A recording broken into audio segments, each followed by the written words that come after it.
Binanata ni First Lady Liza Araneta Marcos ang contractor ng palpak umanong Philippine Film Heritage Building sa Maynila.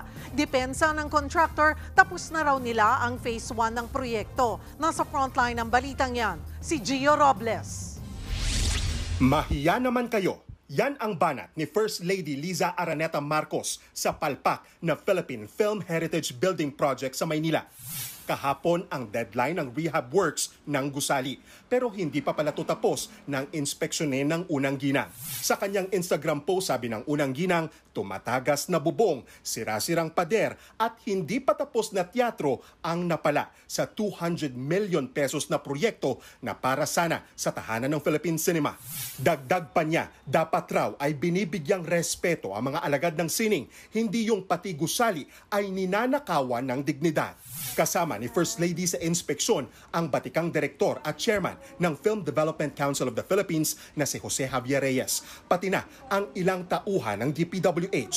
Binalikan kanina ng News 5 ang gusali na abutan namin dito ang ilang construction worker. Ginagawa pa rin kasi ang cinema sa loob. Ang Great Pacific Builders ng Pamilya Diskaya ang kontraktor ng gusali. Paliwanag ng abogado ng mga Diskaya, 2 phase ang pagpapatayo nito. Mayroon na raw silang Certificate of Completion sa Phase 1 kasama ang cinematic room. Ang kaso, nakita po ng pamunuan ng Philippine Film something, no, na si chairman ng yung kanilang chairman, no, ni-revise po yung plan, yung specs po ng cinematic room. So kumuha po sila ng ibang kontratista. Ang gumagawa po doon ay Theater Box Solutions and Services Corporation. Hindi po amin yon.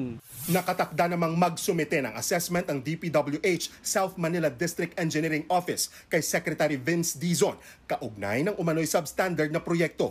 Nakausap ng News 5 ang isa sa mga engineer ng DPWH at project inspector sa site, pero tumanggi siyang humarap sa kamera. Anya, target nila ngayong araw na magsumite ng status report kay Secretary Dizon kaugnay ng proyekto.